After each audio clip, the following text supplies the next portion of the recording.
8 student जो है 720/720 करते हैं। पूरे पिछले साल की अगर हम रिपोर्ट देखें तो पूरे इंडिया से 4 स्टूडेंट्स ने जो है 720/720 स्कोर किया था। अब सिर्फ एक ही सेंटर से 8 लोग हैं। ये साल पहला नहीं है कि पेपर लीक इलेक्शन का भी एक बहुत बड़ा मुद्दा रहा, उसके बावजूद इस किस्म की चीज़ें होना एक सस्पिशन तो खड़ा करता है। सुप्रीम कोर्ट के अंडर में SIT बिठाए और ये तमाम डिस्क्रिपेंसीज को इन्वेस्टिगेट भी करे और उनको सज़ा भी दे। उनके भी जहन में था कि ये जो डिस्क्रिपेंसीज होए वो उसका बवाल मचेगा, तो उसको मद्देनज़र रखते हुए इलेक्शन के दिन उन्होंने खामोशी से रिजल्ट को अनाउंस। नमस्कार, मैं ब्यूटी गिरी और आप देख रहे हैं नेशनल दस्तक। जिस तरीके से पिछले दिनों नीट का रिजल्ट आया, रिजल्ट आने के बाद उसमें जो घोटाले दिखे, जिस तरीके से उसके मार्क्स दिखे, टॉपर्स की लिस्ट दिखी, वो सब सवालिया निशान पर है। और अब पूरे देश में विद्यार्थी इसके विरोध कर रहे हैं तो पुलिस उन्हें डिटेन करके ले जाती है। प्रोटेस्ट शुरू होते ही उन सभी को उठा लिया जाता है। हालांकि मीडिया की अगर बात करें तो मीडिया उन्हें कवर करने भी ज़्यादातर नहीं आ पाती, क्योंकि अभी प्रधानमंत्री ने शपथ लिया है और उनके पहले तीसरे कार्यकाल की महिमा मंडन भी की जा रही है। हमारे साथ कुछ लोग मौजूद हैं जो इसी नीट घोटाले पर सवाल उठा रहे हैं, तमाम जो है मांगे कर रहे हैं। क्या कुछ मांगे हैं, सबसे पहले वो बता दीजिए। जी, काफ़ी सारे जो घोटाले हुए हैं आप तमाम के सामने हैं। इसमें काफ़ी सारा जो है चीज़ें ट्रांसपेरेंट नहीं है। पहली चीज़ ये कि डेट्स जो एप्लीकेशन के अनाउंस हुए थे उसके क्लोज़ होने के 15 से 20 दिन बाद फिर से डेट्स खोले गए 2 दिन के लिए। ये किसके लिए खोले गए? और ग्रेस मार्क्स दिया गया स्टूडेंट्स को आर्बिट्ररी, क्योंकि ये किसी भी नोटिफिकेशन में बताया नहीं गया था कि ग्रेस मार्क्स देने वाले हैं। वो ग्रेस मार्क्स आर्बिट्ररी दिए गए हैं। तो ये किसके लिए दिए गए हैं? काफ़ी सारे स्टूडेंट्स हैं जो 1500 स्टूडेंट्स बता रहे हैं, उनके अलावा भी जिनका टाइम लैप्स हुआ है उनको ग्रेस मार्क्स नहीं मिले हैं। तो ये तमाम चीज़ों को हम मद्देनज़र रखते हुए हम समझते हैं कि स्टूडेंट्स के अंदर एंग्जाइटी बढ़ रही है। सिस्टम के अंदर से जस्टिस का जो एक बहुत ही इंपॉर्टेंट पिलर है उस पर भरोसा कम हो रहा है, ट्रस्ट ख़त्म हो रहा है। तो इसको मद्देनज़र रखते हुए हमने सुप्रीम कोर्ट के सामने PIL सबमिट की है। कल ही हमने PIL को अपील की है। तो उसमें जो है हमने डिमांड किया है कि ये जो है तो तमाम सिस्टम के अंदर जो भी प्रॉब्लम्स हुए हैं उसको नज़र में रखते हुए स्टूडेंट के अंदर फिर से ट्रस्ट को, जस्टिस के फाउंडेशन को मजबूत करने के लिए एग्ज़ाम को रिकंडक्ट किया जाए और साथ ही साथ जो है एक SIT बिठाई जाए जिसमें ये तमाम जो बार बार पेपर लीक्स के वाक़यात हमारे सामने आ रहे हैं और एक ही सेंटर से जो है 8 स्टूडेंट जो है 720/720 करते हैं। पूरे पिछले साल की अगर हम रिपोर्ट देखें तो पूरे इंडिया से 4 स्टूडेंट्स ने जो है 720/720 स्कोर किया था। अब सिर्फ एक ही सेंटर से 8 लोग हैं। तो ये तमाम चीज़ें सस्पेशन को बिल्डअप कर रही है। 4th के दिन रिज़ल्ट अनाउंस किया गया, जिस दिन इलेक्शन के रिजल्ट्स आए थे उसकी जगह असल में 14th को होना था, अचानक से 4th को कर दिया गया ताकि किसी भी न्यूज़ में तमाम फोकस जो है इलेक्शंस को जोड़ तोड़ को रहे, ना कि स्टूडेंट्स के ऊपर। तो ये बहुत सारे इश्यूज़ स्टूडेंट के अंदर सस्पिशन को पैदा कर रहा है। इसलिए हमने सुप्रीम कोर्ट से मांग की है कि ये जो सस्पिशन है उस माहौल को हटाए और जस्टिस पे, ट्रस्ट पे फाउंडेशन जो स्टूडेंट्स के है वो फिर से बिल्डअप हो। एक सवाल ये भी खड़ा होता है, जो 8 स्टूडेंट टॉप किया है जो हरियाणा के एक सेंटर से, वहाँ ज़्यादातर लोग अपने आसपास के इलाके के सेंटर चूज़ करते हैं। तो क्या वो सभी हरियाणा के ही हैं या हरियाणा में ही रहने वाले हैं, ऐसे हैं या दूर दूर के भी लोग हैं वो? सेंटर्स में तो स्टूडेंट्स अलग अलग जगह के होते हैं। तो वो चीज़, सिर्फ ये चीज़ कोई बेसिस तो नहीं बनता कि एक सेंटर से 8 लोग जो है वो करते हैं, पर काफ़ी सारे चीज़ें एक साथ जब पाइलअप होके आती हैं तो वाकई में हमारे सामने एक शक स्टूडेंट्स के दिल में पैदा होना या किसी भी सेन माइंड के अंदर पैदा होना जाहिर है। तो हम समझते हैं कि ये जो तमाम शक पैदा हो रहा है, सस्पिशन पैदा हो रहा है, उसको जो है उस पर क्लैरिफिकेशन आए, SIT बैठे और उसको इन्वेस्टिगेट करे। NTA की बात कर लें, NTA ने इसकी जो है सफाई देते हुए कहा कि हमने CCTV खंगाल लिए, किसी भी तरीके की कोई धांधली नहीं है और जो भी आरोप लगाए जा रहे हैं बेबुनियाद है। जी, तमाम चीज़ें, एक तो NTA क्लैरिफिकेशन देता है ट्विटर के ज़रिए से और दूसरा अपनी ख़ुद की प्रेस मीट के ज़रिए से, क्योंकि हम अभी इतने सारे जो चीज़ें बाहर निकल कर आए हैं पिछले एक हफ़्ते के अंदर, तो हम समझते हैं कि NTA का इंटरनल एजेंसी, इंटरनल असेसमेंट पे स्टूडेंट्स को ट्रस्ट नहीं है। हमारे पास हमने सर्वे किए, हमारे पास काफ़ी सारे स्टूडेंट्स के लेटर्स आए। ऐसे भी स्टूडेंट्स हैं जो 700 एबो मार्क्स आए, 670 से एबो मार्क्स आए। वो स्टूडेंट्स भी डिमांड कर रहे हैं कि ये जो है एग्ज़ाम्स जो हुए हैं उसमें एक एक मार्क की वजह से हज़ार रैंक जो है पीछे होते, 10-10 हज़ार रैंक पीछे हो जाता इंसान। तो वो चाह रहे हैं कि फिर से एक प्रॉपरली जस्टली जो है एक एग्ज़ाम कंडक्ट किया जाए और उसके साथ साथ एसआईटी भी हो, जिसके ज़रिए से थर्ड पार्टी जो है सुप्रीम कोर्ट के अंडर में इन्वेस्टिगेशन किया जाए। ये जो ग्रेस मार्क की बात चल रही है, क्या ग्रेस मार्क में कोई क्लैरिटी दी गई है कि कितने नंबर वालों को कितने डिले होने पर कहाँ पे कितने नंबर दिए गए? कोई भी किसी भी तरीके की क्लैरिटी? आप देख सकते हैं कि एनटीए ने जो ट्वीट रिलीज़ किया या प्रेस नोट्स रिलीज़ किए, उन तमाम में किसी भी किस्म की इस किस्म की क्लैरिटी नहीं है। पहली चीज़, जो सुप्रीम कोर्ट का ऑर्डर साइट किया था वो सुप्रीम कोर्ट का ऑर्डर क्लैट के ताल्लुक से है।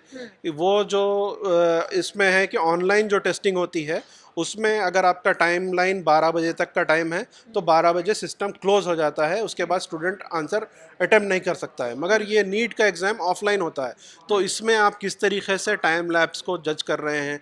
काफ़ी सारे स्टूडेंट्स बोल रहे हैं कि उनको भी टाइम के सेंटर पर टाइम लैप्स हुआ मगर उनको मार्क्स नहीं दिए गए। तो ये तमाम स्टूडेंट्स के बीच में से इश्यूज उठ रहे हैं, क्योंकि ग्रेस मार्क्स एक एक मार्क्स से आप हज़ार रैंक जो है पीछे होते हैं।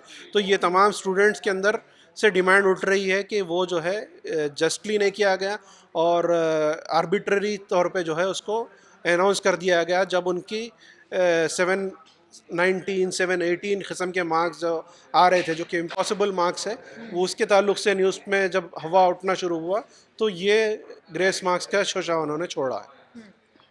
एक सवाल ये भी बनता है कि तमाम लोगों ने, चाहे विपक्ष की तमाम अलग अलग पार्टियों ने सरकार पर भी सवाल उठाए, तमाम वो कोचिंग सेंटर्स जो हैं जो तैयारियां कराते हैं उन पर भी सवाल उठाए और कहा कि सरकार की, उन कोचिंग सेंटर्स की और एनटीए की सबकी मिली भगत के साथ ये बच्चों के साथ ये खेल खेला गया। क्या लगता है इसमें कोचिंग सेंटर सरकार को आप लोग आरोपी मानते हैं या सिर्फ एनटीए पर ही आप लोगों का हमला है? सस्पिशन तो है, हर किस्म का सस्पिशन। जब आप इतने बड़े लेवल पे, इतने बड़े मैग्नीट्यूड पे, इतने मल्टीपल किस्म के चीज़ें जब आपके सामने आते हैं तो जाहिर है स्टूडेंट्स के बीच में सस्पिशन अलग अलग किस्म के आएंगे। तो हम तो समझते हैं, क्योंकि ये साल पहला नहीं है कि पेपर लीक हुआ है। पिछले साल भी जो है CUET के मामले में एनटीए CUET कंडक्ट करता है, उसके साथ भी इसी तरीके का हुआ। 2021 में भी जो है नीट के ताल्लुक से इसी किस्म का हुआ। तो बार बार होने के बावजूद इस किस्म की लापरवाही बरतना सरासर क्राइम है, और इसके ताल्लुक से हम समझते हैं कि एनटीए भी इसमें जो कल्प्रिट है, और उसके साथ साथ सरकार को भी इसके लिए कार्रवाई करना चाहिए था। काफ़ी सारे अलग अलग बोर्ड्स में पेपर लीक, इलेक्शन का भी एक बहुत बड़ा मुद्दा रहा, उसके बावजूद इस किस्म के चीज़ें होना एक सस्पिशन तो खड़ा करता है स्टूडेंट्स के जहन में। तो मतलब सरकार जो है जिम्मेदार है इसके लिए और सरकार के शह पर ही कहीं ना कहीं ये सारी चीजें हो रही है, ऐसा आप मानते हैं? जी जी, ये ऐसा सस्पिशन है। हम समझते हैं कि सुप्रीम कोर्ट इसको इन्वेस्टिगेट करे। जी क्या कुछ और मांगे की आप लोगों ने पीआईएल दर्ज कर दी है, क्या कुछ बता? जी, हमने PIL दर्ज कर दी है। हम समझते हैं कि सुप्रीम कोर्ट ये तमाम जो डिस्क्रिपेंसीज हुए हैं उन तमाम को एनालाइज करे और उसके बेसिस पे स्टूडेंट्स का एतमाद, स्टूडेंट का ट्रस्ट जो है एग्ज़ामिनेशन के ऊपर बहाल होने के लिए, क्योंकि 25 लाख स्टूडेंट जब एग्ज़ामिनेशन लिखते हैं तो 25 लाख फैमिलीज उसके ऊपर डिपेंडेंट होते हैं कि ये स्टूडेंट कुछ ना कुछ करेगा। उसके जब रिज़ल्ट आते हैं तो उनको ये यकीन होता है कि ये एग्ज़ामिनेशन का जो पूरा प्रोसेस है उनके साथ जस्टिस करेगा। वो चीज़ें जब हिल जा रही हैं तो हम समझते हैं कि सुप्रीम कोर्ट इसको एनालाइज करते हुए फौरी तौर पे री एग्ज़ाम के लिए स्टे अनाउंस करे, काउंसलिंग के लिए जो आगे डेट्स अनाउंस होने वाले हैं उस पर स्टे लाए और री एग्ज़ामिनेशन कंडक्ट करने का हुक्म जो है NTA को दे, और उसके साथ साथ एक इंडिपेंडेंट सुप्रीम कोर्ट के अंडर में SIT बिठाए और ये तमाम डिस्क्रिपेंसीज को इन्वेस्टिगेट भी करे और उनको सज़ा भी दे। आप लोग लगातार री एग्जाम की मांग कर रहे हैं, दोबारा एग्जाम, तो क्या ये एग्जाम कुछ लोगों के लिए, सिर्फ टॉपर्स के लिए, या पूरे 25 के 25 लाख जो एग्जाम है उन सभी के लिए री एग्जाम कराया? री एग्ज़ाम अगर होगा तो सभी के लिए होगा, सभी स्टूडेंट्स अफेक्टेड है, सभी के लिए री एग्ज़ाम होगा। सभी के लिए। जी जी। तो इस तरीके से नीट धांधली में जिस तरीके से खबरें आई, और एक और सवाल बनता है, 14 तारीख को आने वाली थी रिजल्ट, 4 तारीख को क्यों किया गया इसको? यही है कि 14 तारीख इतने सारे डिस्क्रिपेंसीज है। ऑलरेडी सुप्रीम कोर्ट में एक PIL दाखिल हो चुका है इस पेपर लीकेज को लेकर। तो ये तमाम चीज़ों को मद्देनज़र रखते हुए शायद उनके भी जहन में था कि ये जो डिस्क्रिपेंसीज होए वो उसका बवाल मचेगा, तो उसको मद्देनज़र रखते हुए इलेक्शन के दिन उन्होंने खामोशी से रिज़ल्ट को अनाउंस कर दिया, ये तवक्को करते हुए कि तमाम लोगों का जहन सिर्फ़ और सिर्फ इलेक्शन पर होगा, जोड़ तोड़ पर होगा, नीतीश बाबू और नायडू पर होगा। तो इस चीज़ में शायद उनका एक्सपेक्टेशन था, मगर स्टूडेंट्स है, स्टूडेंट्स की बहुत स्ट्रॉन्ग वॉइसेस है, उसको दबाया नहीं जा सकता है। उनके साथ कभी भी इनजस्टिस होता है तो वो लोग खड़े होते हैं। 25 लाख लोगों के साथ एक धोखा करने की पूरी तरीके से एक ब्लूप्रिंट तैयार करके उसके बाद सब कुछ रणनीति तैयार करके की गई। सस्पिशियस है स्टूडेंट्स के जहनों में। काफ़ी सारे स्टूडेंट के जहन में आ रहा है कि जो 2 दिन को विंडो ओपन किया गया था वो किसके लिए ओपन किया गया था। इस किस्म के तमाम सस्पिशन लोगों के जहन में है कि इसलिए इलेक्शन के दिन रिज़ल्ट अनाउंस किया गया था। तो ये तमाम चीज़ों को नज़र में रखते हुए हम चाहते हैं कि SIT इसको इन्वेस्टिगेट करे। अच्छा, ये जो 2 दिन के लिए विंडो ओपन किया गया था, किस एप्लीकेशन के लिए या एग्जाम, किस चीज के लिए? एप्लीकेशन की जो डेट्स थे 30 डेज के लिए बताया गया था सब। जी जी, 30 डेज़ का जो विंडो था, उसके बाद जो है फिर 15 डेज़ का एक्सटेंशन दिया, 45 डेज़ किए गए, उसके बाद क्लोज़ कर दिया गया। कभी भी पिछले जितने भी साल से नीट कंडक्ट किया जा रहा है, 10-15 साल से, कभी भी ऐसा नहीं हुआ कि ये 45 डेज़ का विंडो क्लोज़ होने के बाद या किसी किस्म का एक्सटेंशन मिलने के बाद फिर क्लोज ओपन किया जाए। उसमें जो है करीब 15 से 20 दिन का विंडो मिला जो कि क्लोज रहे एप्लीकेशन, और उसके बाद ओपन किया गया 2 दिन के लिए और फिर बंद कर दिया गया। तो ये एक सस्पिशन जहनों में, स्टूडेंट्स के जहनों में आता है कि किसके लिए जो है ये विंडो ओपन किया गया था। तो जाहिर तौर पर जिस तरीके से 4 जून को एक चाल चली गई और नीट का रिजल्ट ला दिया गया, इसलिए ला दिया गया क्योंकि उस दिन लोकतंत्र के आंकड़े आ रहे थे, रिजल्ट आ रहे थे लोकसभा चुनाव के, और उसी दिन ये ला दिया गया ताकि किसी का ध्यान नहीं जाएगा। स्टूडेंट ने ध्यान दिया और अब ये मुद्दा राष्ट्रीय मुद्दा बन चुका है। हर जगह स्टूडेंट इसका विरोध कर रहे हैं।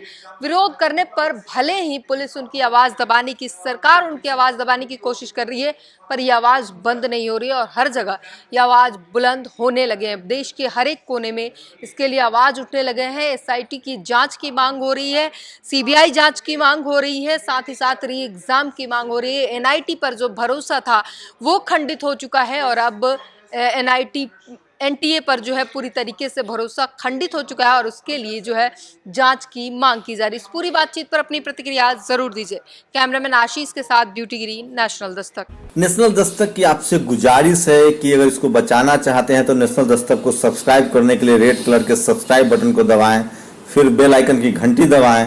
नेशनल दस्तक को बचाने के लिए बहुत जरूरी है कि हर खबर को शेयर करें, लाइक करें, कमेंट जरूर करें।